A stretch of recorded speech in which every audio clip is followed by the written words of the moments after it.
Good evening everyone. Welcome to our YouTube channel Brahma Gupta. तो अभी तक हम मैथमेटिकल मेथड्स के लिए CSIR नेट TIFR और जेस्ट के कुछ क्वेश्चंस डिस्कस कर चुके थे। आज हम बचे हुए जेस्ट के क्वेश्चंस डिस्कस करेंगे। So let's discuss them one by one. So पिछले सेशन में 4 नंबर क्वेश्चन तक डिस्कस कर चुके थे। इस सेशन में क्वेश्चन नंबर 5 से स्टार्ट करेंगे। ये वाला क्वेश्चन जेस्ट 2018 में आया था, जिसमें हमको इसकी वैल्यू पूछ रखी है। सो इसकी वैल्यू क्या होगी वो हमको फाइंड आउट करना है। इस टाइप के जब भी फंक्शन आ रखे हो तो हमारा वही एक ही लॉजिक है कि डेल एफ एक्स दे रखा हो तो हमको उसको एफ एक्स के रूट्स की टर्म्स में लिखना है। ये मैं काफी बार रिपीट कर चुका हूँ। लगभग हम हर सेशन में ही इस फॉर्मूले को तो डिस्कस करते ही हैं। सो साइन पाई एक्स जो कि फंक्शन है, this should be equal to 0। अब पाई एक्स किस पे 0 होता है? हर एन पाई पे पाई एक्स 0 होता है, where n is equal to 0 1 2 dot dot dot. Now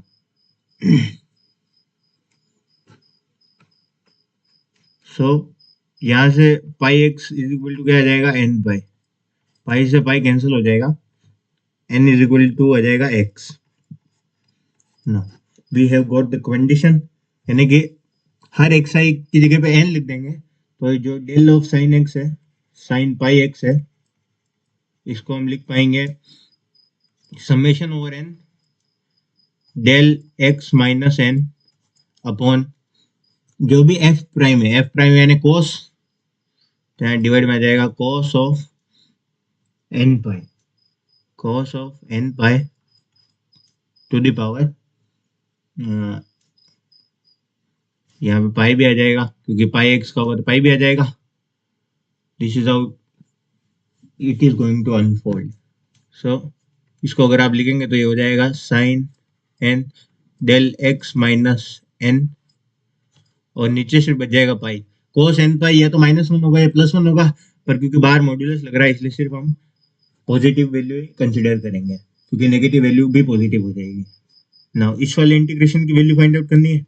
so let me write this integration once again. ये हो जाएगा pi -∞ to infinity exponential minus of del modulus of x del sine, sine की जगह पे अब हम जो हमने वैल्यू सोल्व करी वो लिख सकते हैं, साइन ये हो जाएगा x minus n upon pi, और यहाँ जाएगा dx। सो ये पाई से पाई तो कैंसिल हो जाएगा, we are left with this. अब डेल एक्स माइनस एन, और एन की हम जानते हैं एन इज इक्वल टू 0 1 2, ये वैल्यू होगी एन के लिए, यानी कि एन इज इक्वल टू 1 यानी एक्स इज इक्वल टू 1 पे भी, क्योंकि एन और एक्स बराबर है, डिराक डेल्टा इस तरीके से बनता जाएगा।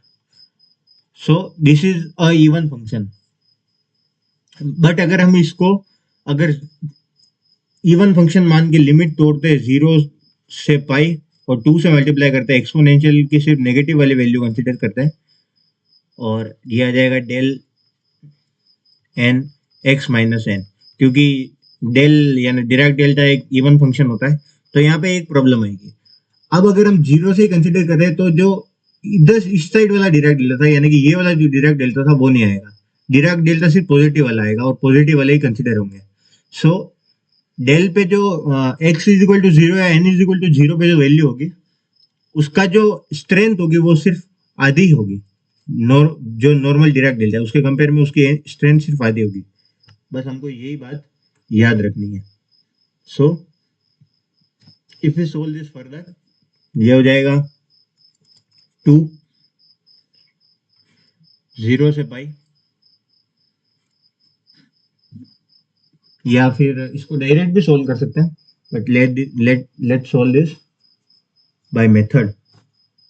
सो n is equal to 1 0 to 1 2 3 4 है, तो मैं इसको इसी स्टेप में सोल्व कर देता हूँ। हमारे पास थोड़ा स्पेस का कंस्ट्रेंट है, दैट्स व्हाई। सो ये हो जाएगा 2, हर x is equal to n पे यहाँ पे एक्सपोनेंशियल की वैल्यू आएगी, यानी कि n इज इक्वल टू 0 से लगा के। बट ध्यान ये रखना है कि n is equal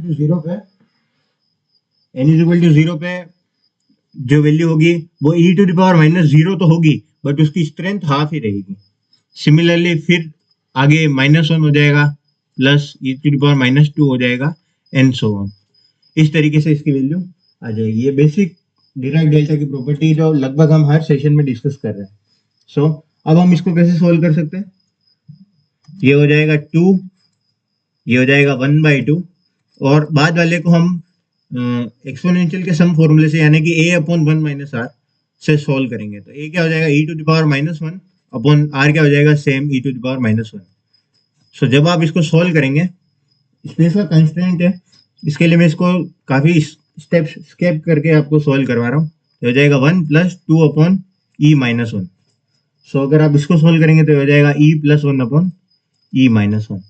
so e + 1 upon e-1 option B में आ रहा है। सी से और बी में कंफ्यूज नहीं होना है। सी में ऊपर e-1 है और बी में ऊपर e+1 है। इसमें बस ध्यान रखने वाली बात यही थी कि इवन फंक्शन तो है, बट डिराक डेल्टा की स्ट्रेंथ 0 पे चेंज हो जाती है। या तो आप इसको इवन फंक्शन के इस फॉर्मूले से करो ही मत, और हर n पे वैल्यू कैलकुलेट करो, तो भी आपके पास यही वैल्यू आ जाएगी। और अदरवाइज अगर आप इसको इस फॉर्मूले से करेंगे तो आपको हाफ कैलकुलेट करना पड़ेगा, क्योंकि जो पीक है वो सिर्फ आधी आ रही है, पूरी पीक नहीं आ रही है। That's why. Let's move to the next question. So ये क्वेश्चन तो लगभग हर सेशन में रिपीट हो चुका है। आप प्रीवियस वाली प्रॉपर्टी को यूज करके इस क्वेश्चन को भी कर सकते हैं। क्वेश्चन नंबर 6 है, 2019 में आया था। इस टाइप के क्वेश्चन लगभग CSIR, नेट, JS, TIFR सभी में आ चुके हैं। सो अगेन हम जब इसको लिखेंगे तो कैसे लिख सकते हैं, ये आ जाए, इसको मैं डायरेक्ट ओपन कर रहा हूँ, ये आ जाएगा 1/2π, क्योंकि हम ये क्वेश्चन पहले भी डिस्कस कर चुके हैं। आप वो सुपर वाली फॉर्मूला, वो जो फंक्शनल फॉर्मूला है उसको यूज करके भी लिख सकते हैं। ये आ जाएगा x - π और ये आ जाएगा x + π। सो अगर हम इसको इस फॉर्मूले में रखेंगे -∞ to ∞, और ये आ जाएगा 1/2π del x - π plus del x + π, और यहाँ आ जाएगा cos x dx। ये हो जाएगा 1/2π cos π माइनस, यानी कि प्लस cos -π भी -π लिख देते हैं, चलो cos -π भी वैसे पाई होता है। तो यह आ जाएगा 2/2π cos π। 2 से 2 कैंसिल हो जाएगा। cos π की वैल्यू क्या होती है, मेरे को तो इसकी वैल्यू याद नहीं है, बट मेरे को उसका ग्राफ पता है, सो मैं यहाँ से निकाल लूंगा। ये होती है 0 पे, ये होती है π/2 पे, तो π पे -1 होनी चाहिए, यानी -1/π। Option C is correct. So let's move. ये वाला क्वेश्चन जस्ट 2020 में आया था। So if ft is a real and even function of t, which one of the following statements is true about Fourier transform f omega? इस type के question जब भी आपको डिस्कस करने हो, या इस टाइप के क्वेश्चन जब भी आपको सॉल्व करने हो, तो उसका एक सबसे बेसिक तरीका ये होता है कि आप ft को कोई भी रियल और इवन फंक्शन मान ले। सो मैं एक एग्जांपल को लिए सॉल्व करता हूँ उसको, कि ft अगर मान लिया जाए कि रियल एंड इवन फंक्शन है, तो अगर इवन फंक्शन है तो f माइनस ऑफ t भी ft के बराबर ही आएगा। सो जो भी फंक्शन इसको सोल्व करेगा और जिसमें आयोटा या कॉम्प्लेक्स नंबर नहीं आ रहा है, वो ft होगा। तो ft का वैल्यू क्या हो सकता है? So let me take ft is equal to 1/t² + 4। So अगर हम इसको सोल्व करेंगे तो इसके कोरस्पॉन्डिंग f ओमेगा क्या आता है, हमको पहले से फॉर्मूला से पता है, वो होता है π/a प्लस नहीं, साइन नहीं, ये वो फॉर्मूला नहीं है, और मैं इसको जनरल फॉर्मूला ही बता देता हूँ आपको। ये हो जाएगा जनरल फॉर्मूला, 4 की जगह में अगर a² रिप्लेस कर देता हूँ तो जनरल फॉर्मूला आता है π/a e⁻⁻a और k आ जाएगा यहाँ पे। अगर आप इसको फ्रीक्वेंसी डोमेन में कन्वर्ट करेंगे, यहाँ पे अगर a² होता है तो। सो क्या किसी भी रियल फंक्शन का जो फूरियर ट्रांसफॉर्म है वो कॉम्प्लेक्स आ रहा है क्या? तो नहीं आ रहा है, यानी कि f कॉम्प्लेक्स भी f रियल के इक्वल होना चाहिए। So option B is correct, क्योंकि ये खुद रियल है तो इसका ट्रांसफॉर्म भी रियल ही होगा। हमको बस इससे ये पता चल रहा है। So let's move to the next question.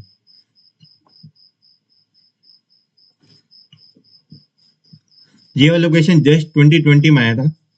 Again formula बस वो एक ही बात है जो बार बार रिपीट होती है। यहाँ पे एफ एक्स की वैल्यू क्या हो रही है, डेल एक्स के अंदर जो दे रहेगा sine x minus root two, this should be equal to 0। क्यों, हमको इसके रूट फाइंड आउट करना है। तो sine x is equal to क्या आ जाएगा, 1/√2। 1/√2 के लिए x के कोरस्पॉन्डिंग वैल्यू क्या होगी, तो होगी π/4।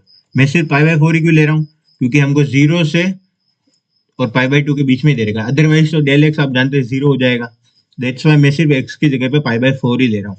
n π/4 या ऐसा कुछ भी नहीं ले रहा हूँ। यहाँ पे n या 2n+1 π/4 वो वाला फॉर्मूला नहीं यूज कर रहा हूँ।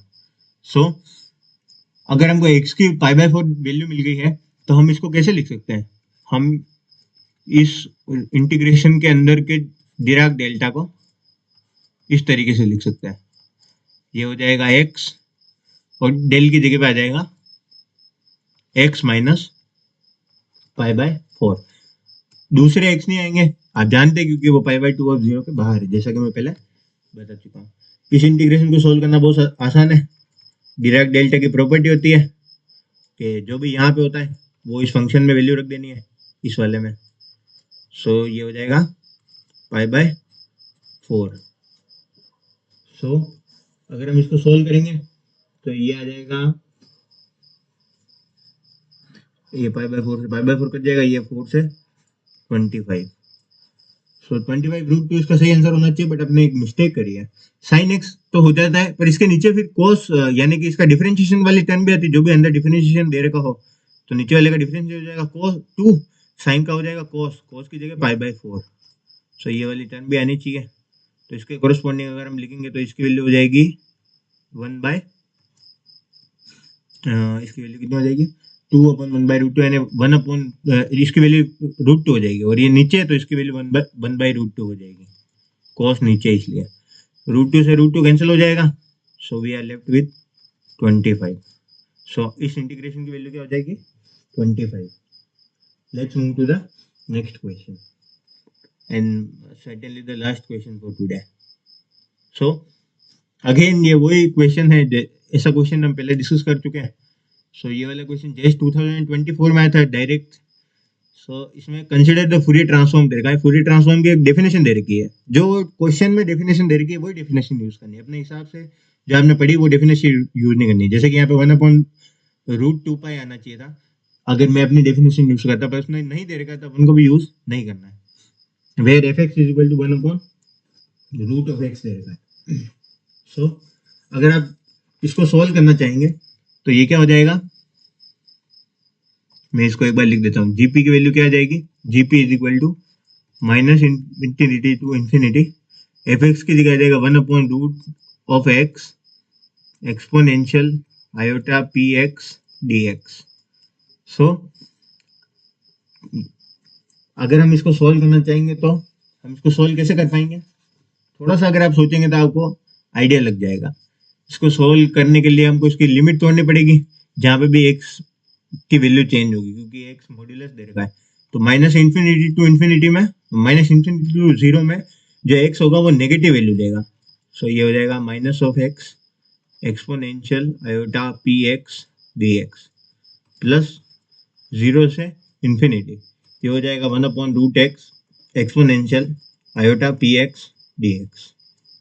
इसको सोल्व करना है तो हम इसको सोल्व कर सकते हैं गामा फंक्शन से। गामा फंक्शन से कैसे सोल्व कर सकते हैं, अगर गामा फंक्शन का हम फॉर्मूला लिखे तो होता है 0 to ∞ x to the power m e to the power minus alpha x to the power n dx is equal to 1/n gamma function root नहीं, gamma function m plus 1/n upon alpha to the power m plus 1/m। So m किसकी power होती है, x की power, यहाँ पे दोनों में x की पावर है -1/2, और n कितना दे रखा है यहाँ पे, alpha x to the power n दे रखा है 1, क्योंकि यहाँ पे x की पावर 1 है।